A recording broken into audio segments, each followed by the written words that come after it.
this is about coming into the 21st century, for God's sake.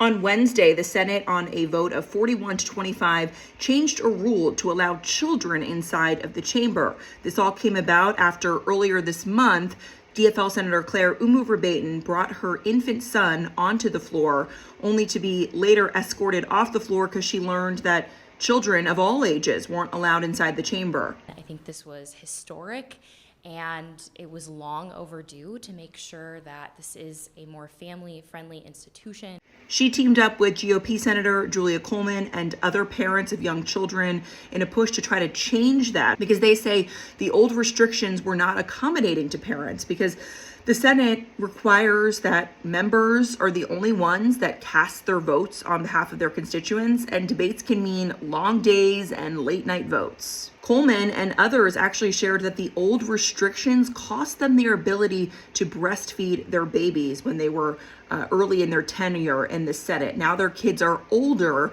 but they say that they hope no other mother has to go through that. I'm just so glad that we're being able to do this for the next generation of parents, for this generation of parents, because I missed out on that, and I'm so glad no other mom will have to.